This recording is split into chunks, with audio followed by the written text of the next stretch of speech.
Welcome to Fly Nubian Money, where we help you master your mindset and maximize your money.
Welcome to Fly Nubian Money, where we help you master your mindset and maximize your money. Today, we're diving into a controversial topic that has been shaping conversations across Southern California and actually beyond that. And it's about the ongoing immigration raids and the mass protests that have followed after that. I mean, we saw that this weekend, y'all. I think the official numbers were like 13.7 million people that were marching. Federal authorities have been raiding swap meets and other areas, causing tensions to rise, especially within Latino communities. Now, meanwhile, thousands of people have been taken to the streets of downtown Los Angeles to oppose these immigration policies. But here's the question: what does this mean for Black people? Should we be standing with our brothers and sisters from the Latino communities during this time? Or is this a fight that doesn't really affect us at all? So we're going to break it down. We're going to talk about solidarity, activism, and what does it mean to be united during times of crisis? Can we better equip ourselves to make the informed information? And let's get some decisions going on about our communities. Listen, today I have a beautiful royal court. Yes, we all have our crowns on today. We have Marlo Layson, TV film producer. We have Sparkle Duncan, health advocate. And we have Melissa Bennett, thought leader and victim service advocate. And of course, guys, I always forget, I'm Lola, international real estate agent and vocalist. How do you like that combination? Listen, it's Monday, y'all. It's Monday. It's been a really crazy, busy weekend in our country, but it all boils down to what we're also talking about today: immigration, our brothers and sisters in the Latino community.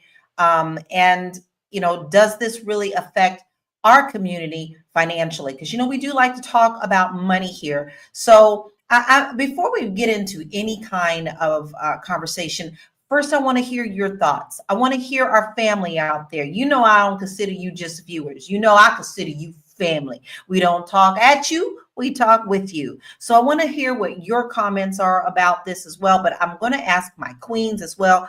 Marlo, how do you feel about these things that are happening with our Latino community? Should we be getting involved? I don't know that we should be getting involved, but we should certainly be paying very close attention, because at the end of the day, this is about the Constitution and how much do the people in leadership in the United States really value this document that they hold over your head. If you're talking about guns, right? They forget that there's a whole document that's behind the Second Amendment. And often they want to trample on the First Amendment. So I think it is very important for Black people to at least be paying attention if you choose not to sit on the sidelines. Got you. How about you, Sparkle? What is your initial thoughts on how we should respond in our communities toward our Latino communities? Well, my initial thought was, because I was out there trying to get people to do whatever we can, not to let that idiot come into power, because I watched and saw what his attitude was towards people of color. And on the job, the guys are like saying, well, Democrats didn't help us. We got to choose something else. And, so-and-so didn't do anything for us. And I'm like, okay, so I'm not into politics either, but look about what's about to happen. I said, out of the two so-called quote unquote evils, pick the less one. I said, whatever we do, we can't allow him to come in, because he's going to come after us in a big way. I had no idea it was going to be like this. But when he did get elected and we saw what was going on, and these Black people that I talked to on my job and different friends that were going to go ahead and vote for Trump, I said, okay, all right, watch and see what's going to happen, and sure enough. And now I'm like, now that it's progressing as fast as it is, I had the attitude where I'm just going to sit back, like, I told you, just like other people saying, we told you, we told y'all. So I'm just going to mind my business and let y'all suffer. But now I'm thinking, as I was thinking about what's going on, and I think I need to take a different approach, because what's happening with them is going to happen with us. I used to live in Compton, and I used to videotape the planning commission meetings, city council meetings. And I remember one time behind camera, the mayor was saying, why are they trying to put up a prison in Compton? They put up a prison. They're trying to put one up in Southgate. Why are they erecting all these prisons? No, we don't want a prison in Compton. And we fought for that, but they did what they wanted to do and put up you can go Google it right now. There's a prison in Compton. And a couple of years later, they came up with this 3-strike rule. And after 3 strikes, you go into prison for the rest of your life. So that's what that is. They planned on this, locking us up, people of color, not just Black people, Latinos. We're the ones that are being locked up the most. We're the ones that are being persecuted the most. We are. So what's going on? I have to agree on that. I have to agree on that. Yeah. What's going on? It's definitely affecting all of us. I mean, our brown and our Black communities. I mean, in their eyes, they don't care. They see us all as one anyway. How about you, Melissa? What are your thoughts on should we be concerned or helping the Latino community? So my perspective, I live in Miami around a lot of Latinos. I've been here most of my life. So honestly, I think it's more important for us as the Black community to focus on our house first. There is too much situations and issues within the Black community that we need to focus on fixing and readjusting before we start to pour into other communities outside of our house. Because living in Miami, I'm telling you, they have gatekeeped and they have put their own priorities before us time and time again. So, not saying that we turn our backs on them completely, but we need to practice some emotional intelligence. And I believe that history has repeated itself over and over again. Here in America, we're now 3rd-class citizens, not 2nd-class anymore. We constantly get knocked down because of other minority groups that get brought into this country. So my perspective is I really hope it goes well with them, but I'm not getting involved in it. Got you. So you all see we have well, I'm going to say mine. I love my Black community. I'm all for it. I'm marching. We've done videos. My husband and I have talked about this a lot, but I also have so many friends and family that are Latino, and I'm standing on the front line with them. And I don't see that as me being not dedicated to my community, because every Hispanic or Latino that I know of stood with us. And they meant it, and they marched, and they were right beside me. So, I can't worry about the wholest community. I just know that when it comes down to put your boots on the ground, who's standing with me and who's not standing with me. So, I have just a little bit of a different perspective. And I know right now I'm going to get come at by people, but y'all have to remember I'm also a biracial woman. So, hey, I got all sorts of craziness going on in these jeans. So I've got a whole lot of things that go on behind the scenes as well. So we are going to watch a video, and then we're going to come back to the conversation. So check this out. I'm undocumented. So my parents came in 2008 when I was about, I believe, 7 or 8 years old.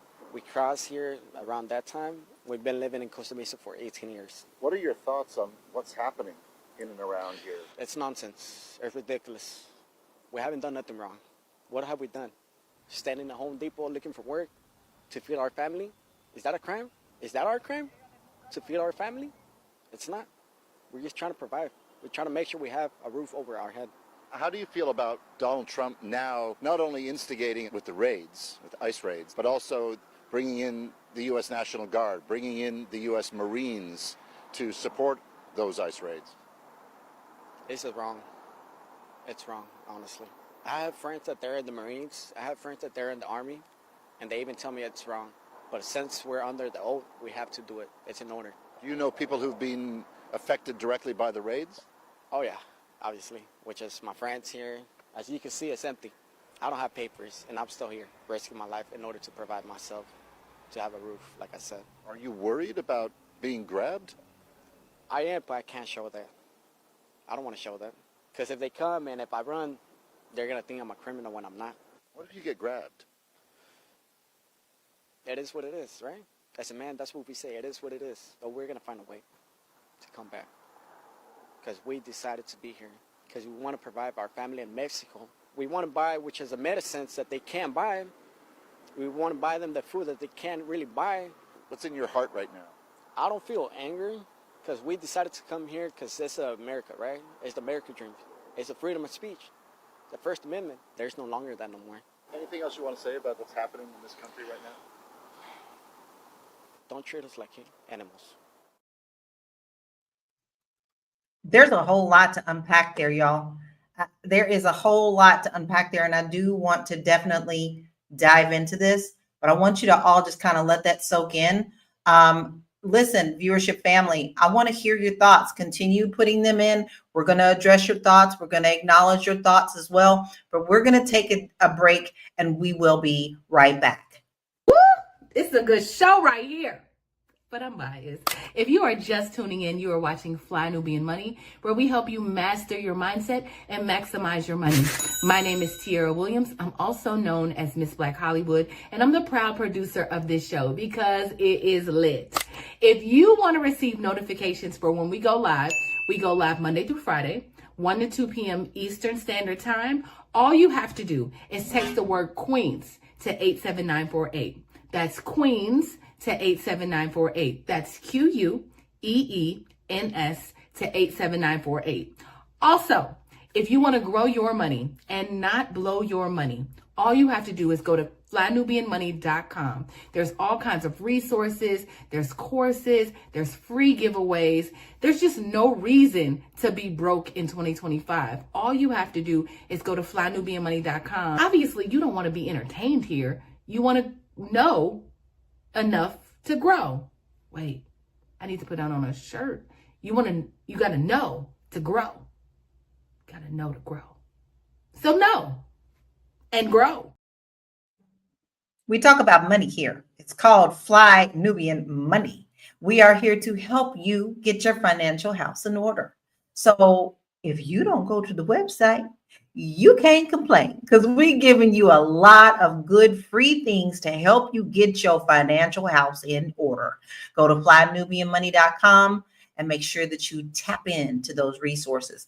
Ladies, I want to address a few comments that we have that I find are very interesting. So listen to what some people are saying because I just may be tapping on you to see what your comments are. Sugi says, them Latin community don't stand with the Black community. I don't see the Latin hired Black people. Latin look out for their own people. Derek Coleman says, no, stay out of it. Ticole says, there's no such thing as a Black-Brown alliance. Reese, we need to stop jumping into these other group issues. Jay Legend, I'm going to need you to explain yourself, okay? Explain yourself, Jay Legend. I want you to get a little deeper. Don't throw stuff out without being like, a little intentional about what you mean. Foundational Black Americans stand down. What do you consider foundational? Marlo, I'm going to tap you on that comment. What do you think he means by foundational Black Americans? Well, he means Black people that can trace their heritage in this country back to chattel slavery. Those are the foundational Black Americans, right? We are not immigrants. We were brought here. We are born citizens.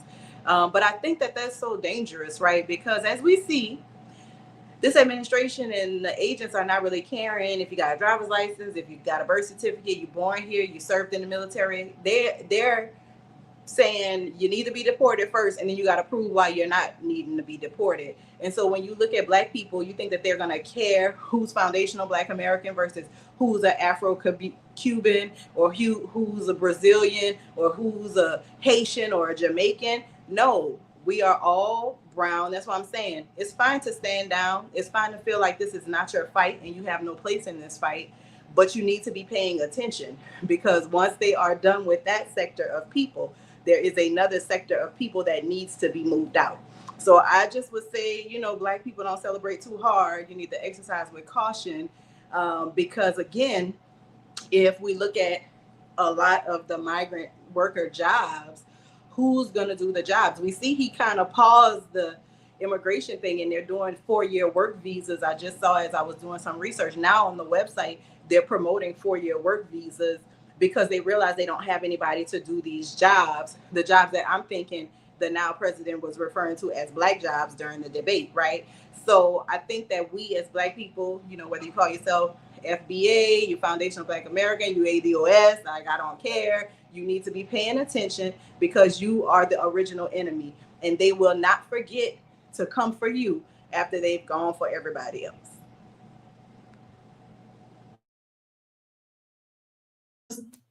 The old saying of, like, when they came for one group, I was quiet. When they came from the next group, I was quiet. And then they came for me.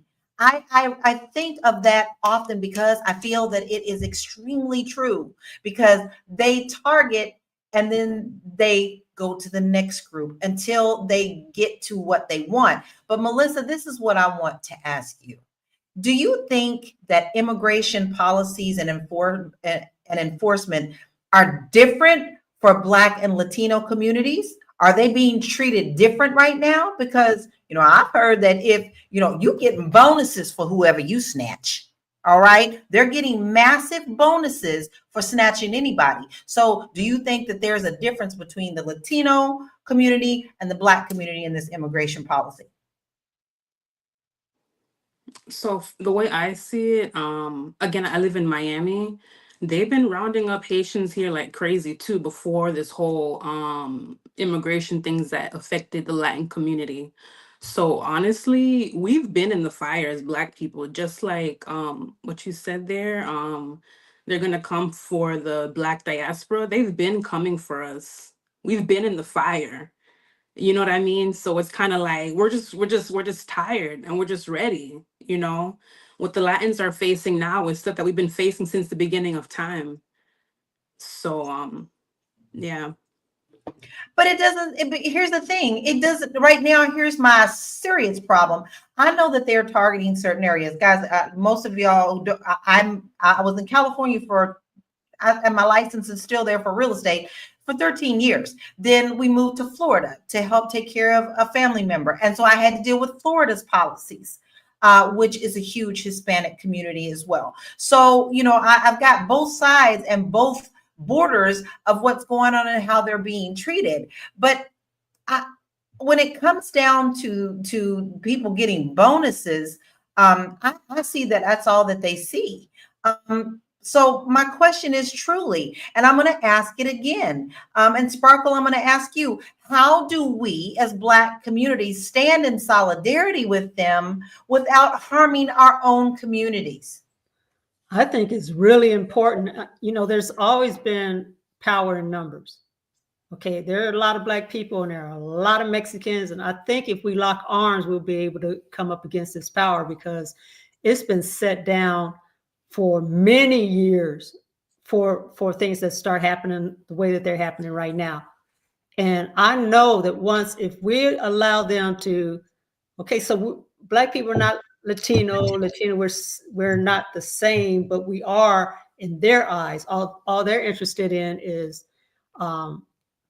kicking us out and making United States white again, all white. I want no people of color. So if we sit around and allow them to gain momentum with what they're doing, and we don't do anything about it before it gets too far out of hand, they're coming for us. And they're not going to care whether you are a United States citizen. I saw here that here's an example. Peter Sean Brown, a United States citizen born in Philadelphia, was detained and nearly deported to Jamaica in 2018. And Mark Little, a U.S. born man of Mexican descent, was deported to Mexico despite being a citizen, and he also had mental issues.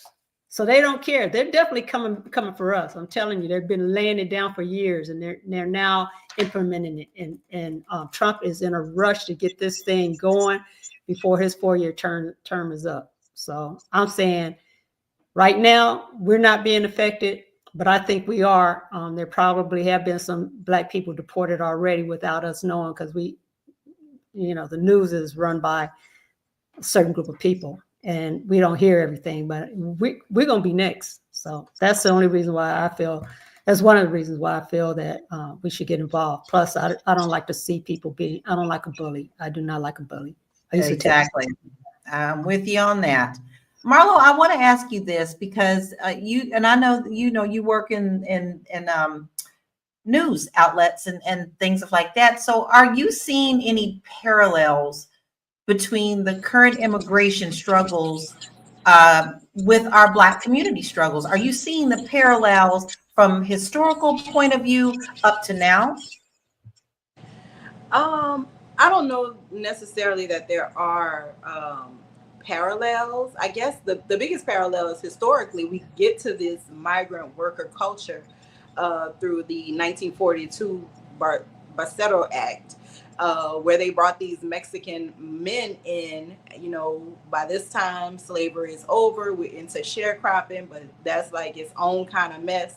So they bring them in because there's this great migration of Black people up north to industrial jobs and away from agricultural jobs. So we actually got here in this spot because the United States needed to exploit another level of almost free labor, right? They went from free labor to this bully labor system with sharecropping to this super underpaid migrant agricultural worker system. And so I think if people need to be students of history, I always say that you need to look back so that you can see, and then you can predict what's going to happen as we're coming. That's why I'm saying, like, sitting out and like being completely turned off of this is probably the worst thing you can do, because you may wake up and find out that they're deporting Black people from Dallas, or people are traveling abroad and having a hard time getting back into their country of origin. So I don't want to be the spooky boogie woman ghost lady here today, but you got to pay attention. You got to understand that the United States government is always working in waves, right? He's resurrecting all of these old laws that were put, the Alien Enemies Act and all of this stuff that hasn't been conjured up in almost 100 years. And he's trying to find anything, because as this country has evolved, it's tried to evolve away from the ugly nastiness of racism, but it's embedded in the fabric, right? So you can't get away from it if it's in your DNA. And so I think that we just got to be vigilant. You got to pay attention, be a student of history. Don't take my history, right? Don't take my history. Go and look it up. One thing that the European people do is they take notes, honey. They write it down. They're going to document it. They're going to take photographs of it. They're going to keep detailed notes. Go and read the detailed notes for yourself so that you understand what is going on, and you understand that this play has been run. So if the play has been run already, you know how to defend against the play. I think you're right, but you also brought up another good point. You're talking about European countries, and I can attest to that with me selling back and forth from Portugal and selling property. There is due process. Our producer shared with us behind the scenes that she has a friend who said that There is nowhere else in the world you can move and start living in that country without going through due process. It's illegal. You have to go home. And yes, that is so true. If you don't get your visa and you don't do it in time and you don't produce the things that you want to, they will kick you out. Now they're saying in America, even the first video said he's not even going through the process. And I want to address that when we come back. We're going to take a quick break and we'll be right back. I know you're busy, you got things to do, and you can't take us on the go with you every single day. Good news for you. We are now on Spotify. So if you can't watch us, now you can listen to us on Spotify. Search Fly Nubian Money and all the episodes shall appear. All you have to do is like, subscribe, leave a 5-star rating, leave some comments, tell people how you love us so that when other people come along and are looking for a great show to watch, they can find Fly Nubian Money too. One last thing, and just in case you've been sitting under a rock, Fly Nubian Money now has an investment club. We are the Fly Nubian Money Club.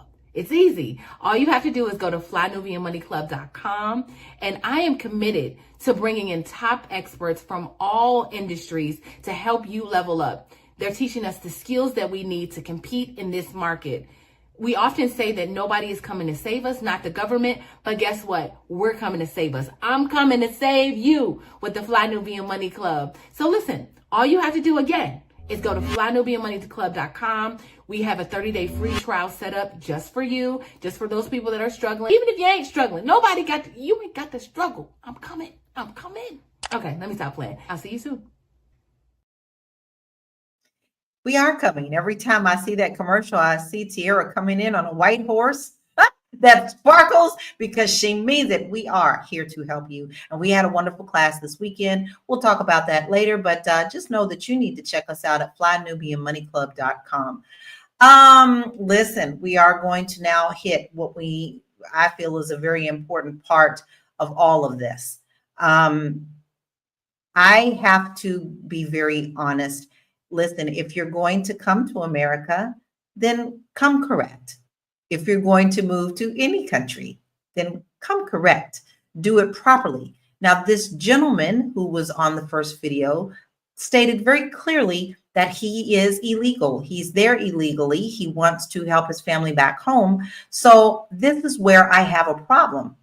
If you're not going to come and do it right and apply for citizenship, then I do believe that you really shouldn't be here. And it's not that I don't respect your work or what you do or how you pick our oranges or what you do baby, building houses in the housing industry. Are you kidding me? They are not even really doing so well in Florida right now because we've lost a lot of good workers there.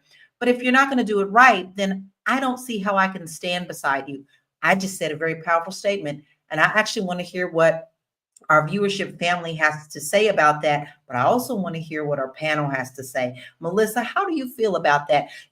Is it a difference between those who actually have started the process, have their green cards, which they're getting snatched too, okay, against those who are working here illegally? So yes, there is a difference. I feel that if they did the time and the process to actually, respect the country and go through all of the documentation, that they should be here. So I can see why they're probably upset if they get snatched up because it's not fair. But again, here in Miami, there's Haitians, Black people that's being snatched up too, and they have their documents and they have their green cards and they're being sent back to Haiti. So it's not fair on both ends and all around. And the bottom line, this country isn't fair. So that's just the bottom line. I've always said, anybody who's watched this show consistently, this was all built on sinking sand anyway. You don't come over here and snatch somebody else's land talking about you don't belong here and you're savages, and then you think you're going to be the saviors of everybody. As I recall, they were doing just fine before they came over here on these Mayflower ships talking about they were going to snatch land. But Sparkle, I want to hear your thoughts on that. Is there a difference? Should those who are in the process of doing it the right way by becoming citizens or getting their visas be treated differently than those who are illegally here without papers? Well, yeah, I mean that's different. If somebody's doing something that's illegal, they know they're not supposed to, and that's illegal. I think it's unfair for a group of people to just bombard the border and just run over here because life is better over here. Everybody wants the American dream, you know. But do it. I know it's going to take time to go through the paperwork, and I know you're hungry. You want to feed your family. And you want to come over here and make money and then live really high on the hog in your place, but you got to do it the right way. I mean, they got the Statue of Liberty up there. I guess she's supposed to be welcoming anybody. Come on, you immigrants or whatever. You know, we're here to help people, but when you get over here, it's really not that. So, and I firmly believe that if we allow our country to do what they're doing to violate people's rights as far as already being here and legal and live here and have been American citizens all their life, born here, and their parents were born here and their grandparents were born here, and then just because they're Black or Haitian or Mexican or whatever, oh, you're going to boot them out and put them wherever you want to put them because you got the power, because you're a dictator. That's why I'm saying we got to stop this, because they definitely coming for us. I already see it happening. I have to agree that it's a level to everything. And those who feel like they are not going to be touched by this, and I'm calling the Asian community, I'm calling all those, I mean, it's everybody who they consider not them, that you think you are a them, and then you find out very quickly that you are not a them. But we have another video, and I do want to check that out, and it'll keep this conversation going. I came across this video, and this content creator is asking, why hasn't anyone asked the Asian community for help? Let's watch her video, and then I will help answer her question. I seen someone ask this question, and it got me to thinking, you're right. Why haven't the Latin community called on the Asians that's in California to go out and march and help? Why is the call of action only to Black people? I just really want to know. Because they call themselves the model minority. So they're supposed to be smarter, more educated. This is all per them.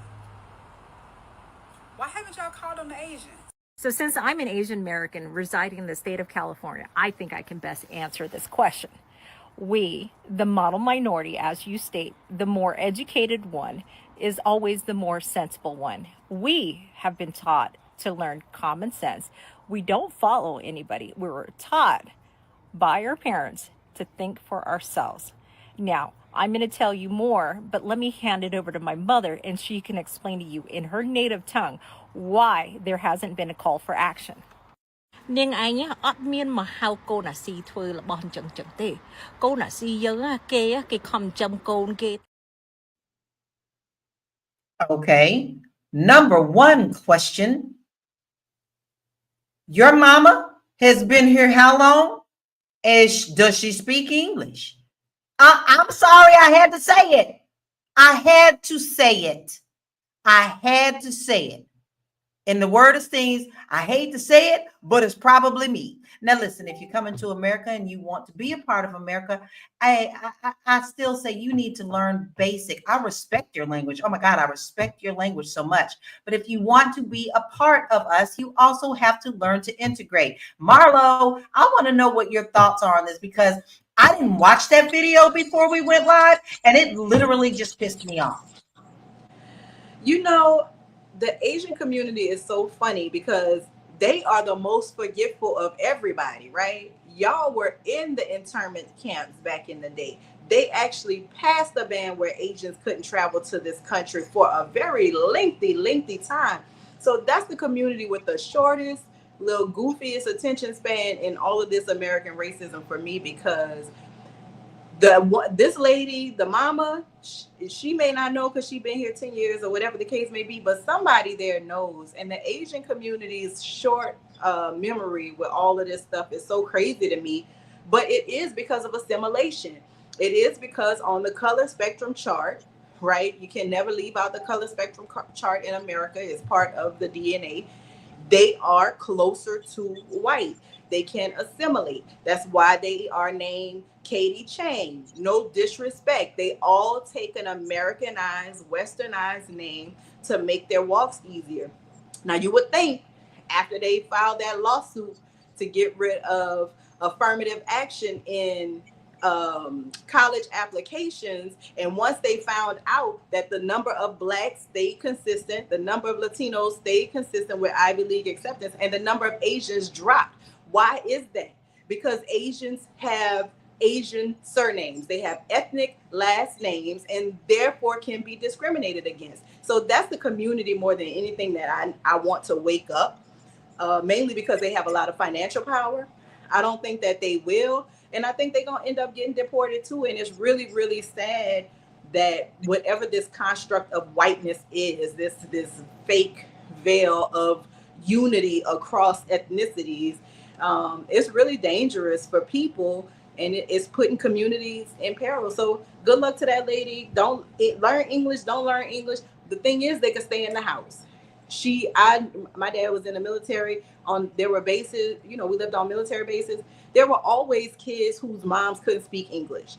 I always had friends, whether they were dark-skinned Panamanians, Asians, did not matter. There were always family members. Sometimes you could not speak English inside of their homes. So I think holding on to your culture is good. Yes, you need to be able to speak basic English to be able to translate. I think that that's expected when Americans travel. When we lived abroad, I had to learn German. I speak a little bit of French. I don't know, y'all. This is all the mind freak that America has people under is so mind-boggling to me. It's kind of hard to talk about. I'm not gonna lie. All right. Well, let me tell you, I'm going to switch it up just a little bit. I'm still kind of hot off that last video. Melissa, do you think that the whole plan is to keep us, meaning everyone that's not a them, people of color, all people of color, in disillusion and fighting amongst themselves as a smokescreen for what they are setting up for themselves? Do you believe that?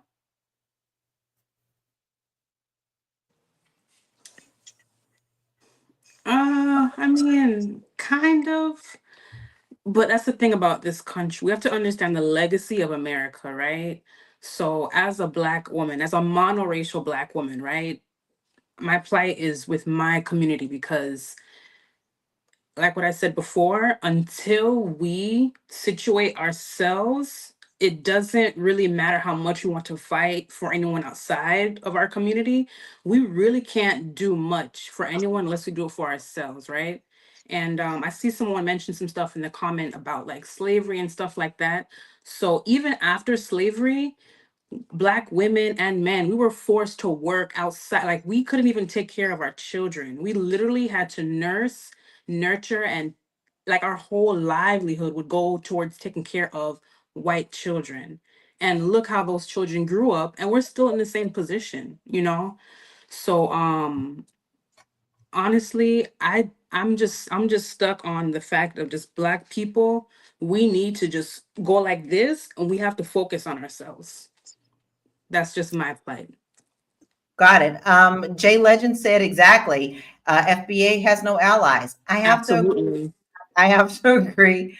I have to totally agree on that. But I do want to switch this up just a tad bit because we know that if America has a cold, then Black America has COVID.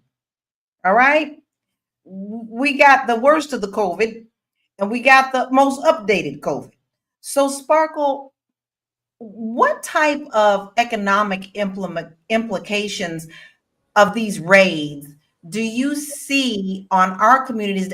Who's benefiting from these? Like, are we going to benefit from the Hispanic community being deported? Will we be put into these jobs? How do you see this working for our communities, if at all? I think we going to hell in a handbasket, y'all, because Black people are not going to do those jobs. We are not going to be out there in the heat picking oranges and stuff like that, okay, so those jobs nobody's there to work them. And so they're going to be thinking that we're going to do it. But I mean, I'm just going back to, I'm not thinking about this as them versus us. I'm thinking about this situation as us, because my belief is we are the ones that they want out of here before anybody. Because one of the presidents back in the day, I don't remember who it was, Eisenhower, somebody said, white fear, or the things that they are most afraid of is Black unity. And that's always been the problem. That's why we're always going to be on the bottom. I heard a guy from the shipyard told me that a white guy told him, a prejudiced guy that calls them boys and niggers. He said he was upset because some group of people were calling him poor white trash because he lived in a trailer. And so he just told him, Neil was like, well, so what? That's how we feel when you talk to us like that. So now you see how we feel. So now, why do you hate us so much? He says, well, ain't no white person gonna tell you this. This was years ago. He said, reason why we hate you so much is, number one, we hate the fact that you really have beautiful skin, and we can never have that. If we sit out in the sun too long, we're going to get cancer. And number two is probably number one, we believe that if you people ever got your shit together with all the talents that you have, and you're still here after everything that we did to you, we know that you're going to rise up and you're going to do the same thing to us that we did to you. And it was like, man, that's not even in our DNA. We just want to live. We just want to be at peace, and we just want to be. No. We already know, because that's how he's thinking. If you guys ever came into power, you're going to do the same thing to us, if not worse. And we're not going to let that happen. So you're always going to be on the bottom. So I'm believing that this is just a test.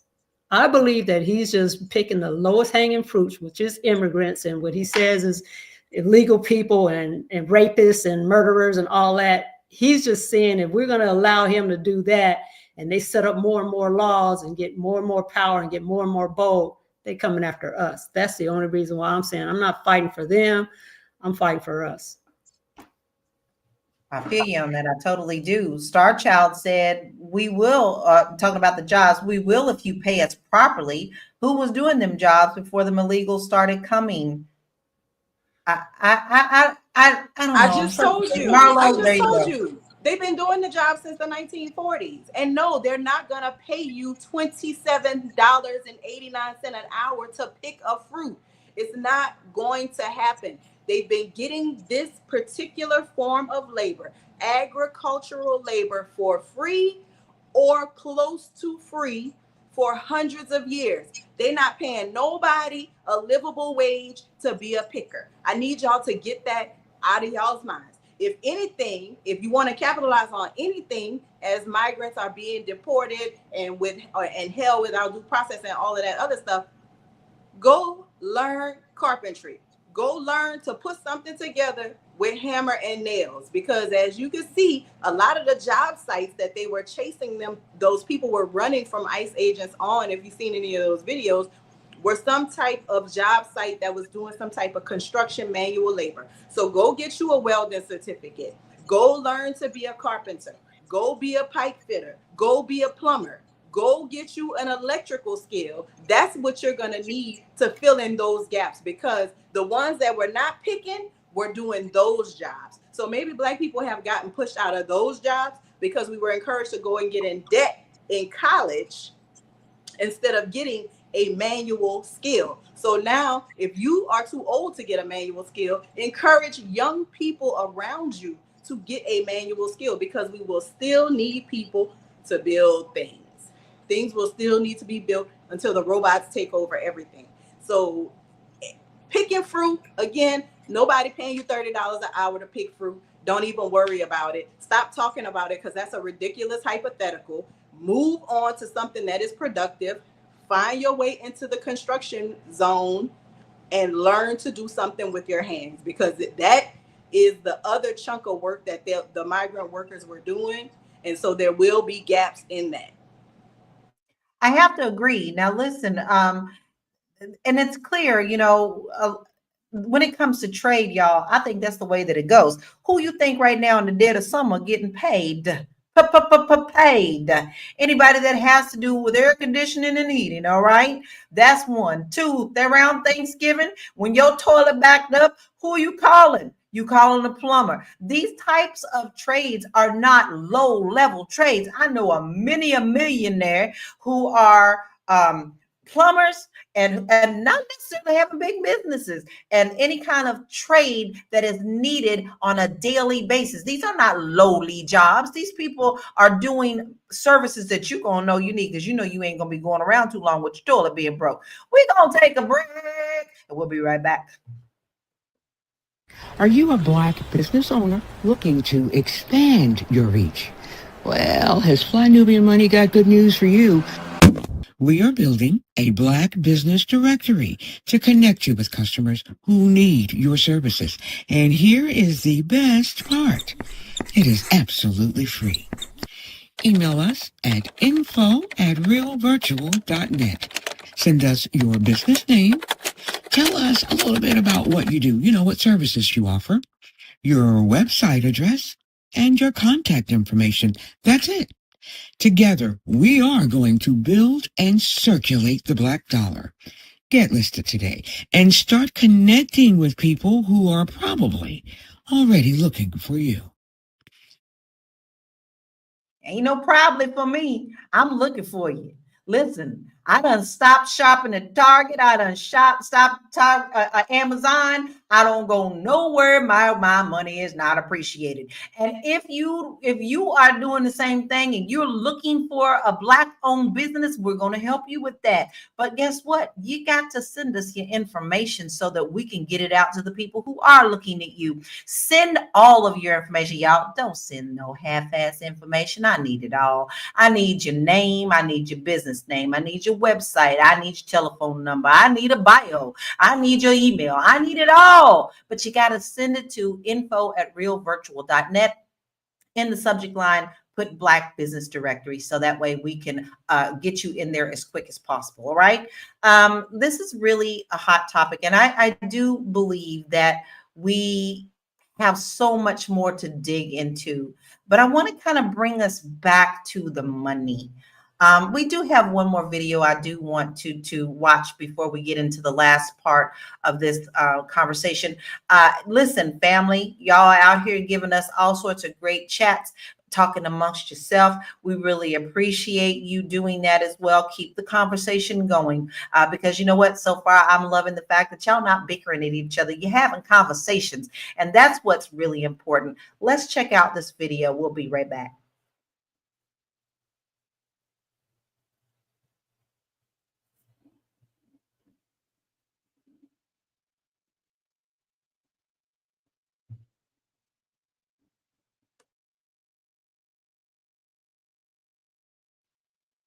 Okay, I don't think that one is rolling. Let's check out some stats real quick and then we'll get back into the conversation. The little gremlins done got in there today, but she's talking about the protest, which we will talk about as well. So let's look at the stats and then we'll get back into our conversation. Check this out.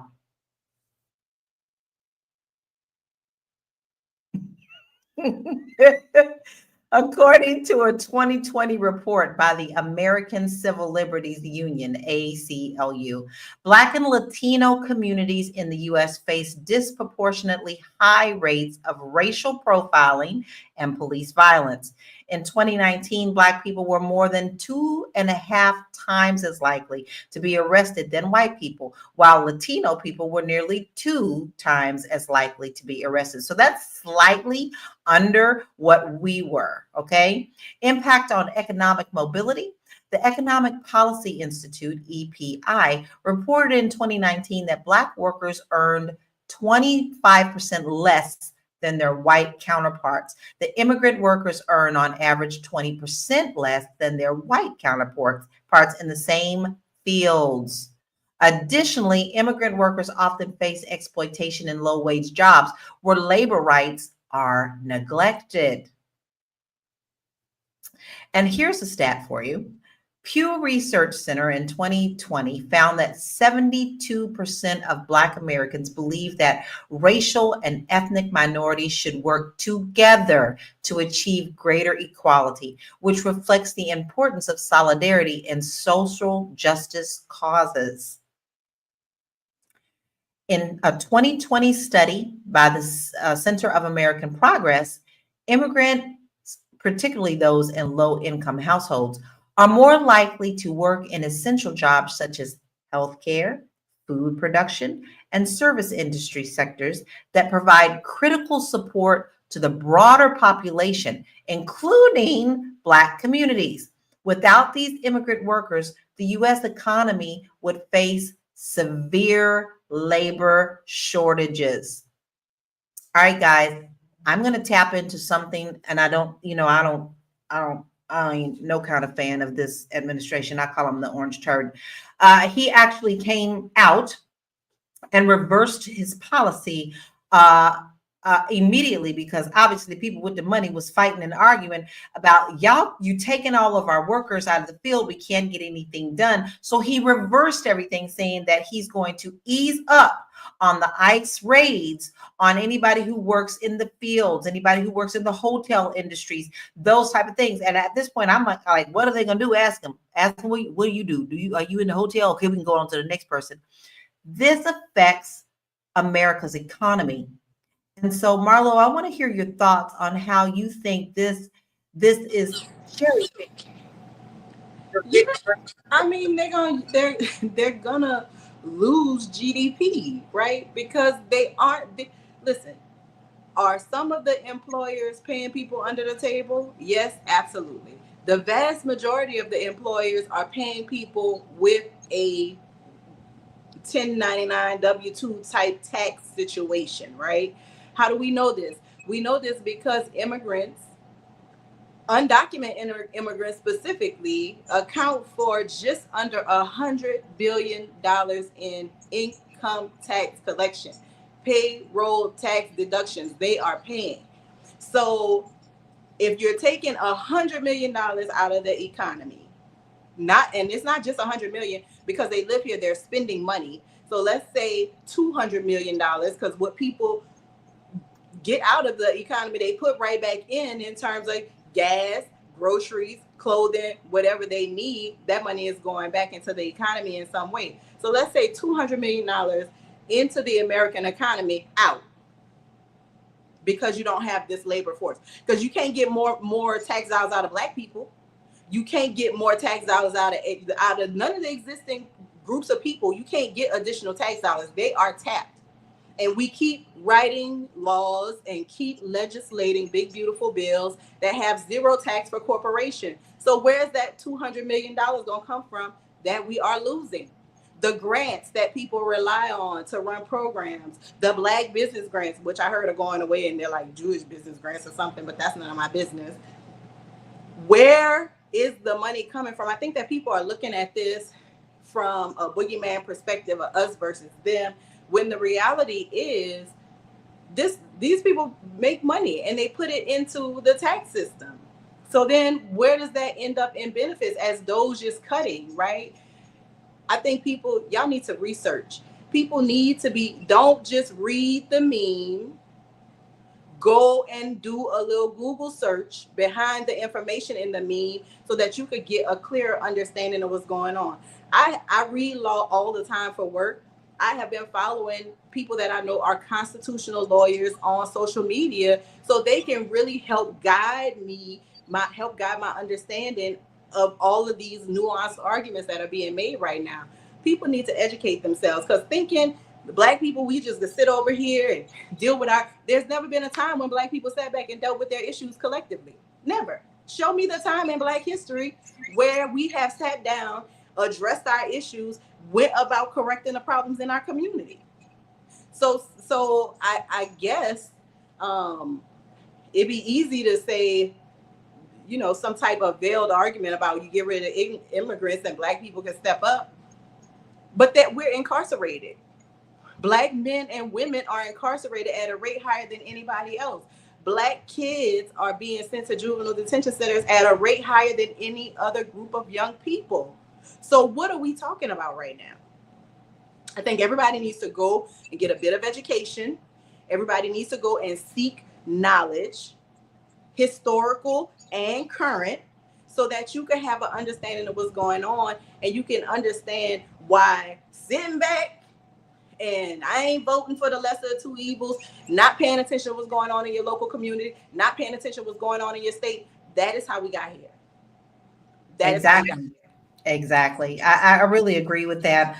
And a lot of backdoor shenanigans, you got, moms for whatever, getting in the smaller parts of the political arena, this getting voted in for the jailers and the school districts and things of that nature. And they have strategically lined it up where they have the power in the situation. And the way the stars have lined up with everything in Project 2025, it is lining up perfectly. And one thing you did hit, Marlo, which we didn't address today, and I do want to say this before we get into final thoughts, they are putting us in prison and on purpose. The goal is to have these prisons send the workers out to do all of this. So it's not just them deporting it, it's them putting us behind bars for the free labor.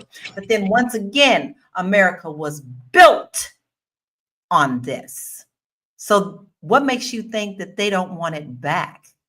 They lost it and they want it back, baby. So now we're going to move on to final thoughts. Ladies, we want to kind of keep our final thoughts short, but also we want to make sure that we let people know where to find us. And Sparkle, I'm going to go with you first. Tell us your final thoughts about today's topic and where can we find you? This is a gem. I'm so glad that I was included in this because it gave me pause from my busy schedule to really rethink all of this. And from my experience in life, seeing a friend of ours, little Rick, he got put in jail. They were trying to send him to jail for life. And seeing them erect all these prisons, it was like they're going to put those prisons was designed for us. Like you guys were saying, it's for the free labor. Okay, in order for people, slavery has been abolished, except for if you are a convicted criminal, then you don't have rights. You can be used as a slave. That's why they erected all those prisons. And now they're on the second tier, where they're just trying to get rid of us. They don't want us here. They use our bodies as free labor. And now we're beginning to come up. So they're going to bomb Tulsa. They're going to bomb anytime we come up. They're going to try to put their foot on our neck again. So get rid of the Latinos. Let the blacks be slaves again. Let's put them in prison. And now they have free labor. And they're going to forcefully put us in those positions that they got rid of the Latino laborers. And I really believe that if we allow the rights to be suspended for one group of people, immigrants or whatever, it becomes easier for the authorities to apply those same abusive tactics to other marginalized communities, especially Black Americans who have historically faced state violence. And Sparkle, where can we find you on social media? You can find me right now on Instagram. I'm building something for you guys. I'm going to be on YouTube, but right now I'm on Instagram. I'm going to start posting on that. And you can find me at Spark Charm Wellness. That's Spark, SPARK, as in sparkle, and Charm, CHARM, as in Charmaine, Spark Charm Wellness. And let me tell you, she says she's working on something big, y'all. So now would be the time to get in on that. All right, get in on the glam floor. Make sure you follow her. All right, Marlo, what is your final thoughts and where can we find you? My final thought is a little line from Sister Act. I don't know if it's one or two. You better wake up and pay attention, y'all. Like, things are happening so fast. News cannot keep up. That's coming from a journalist. It's really hard to go in, fact check, figure out what's going on, because by the end of the day, it's going to be changed. They're going to pretend that it never happened. With this level of deceit and confusion and conflict, you have to arm yourself with knowledge. So I'm just going to leave you with, if you hear it, if you read it, if you see it, go and fact check it for yourself. Don't wait on somebody else to fact check it. Go get clarity. Go get understanding. Go understand the backstory so that you can understand it in the proper context without reaction or emotional reaction. You have an intellectual reaction to it. If you're looking for me, my Instagram handle is right there.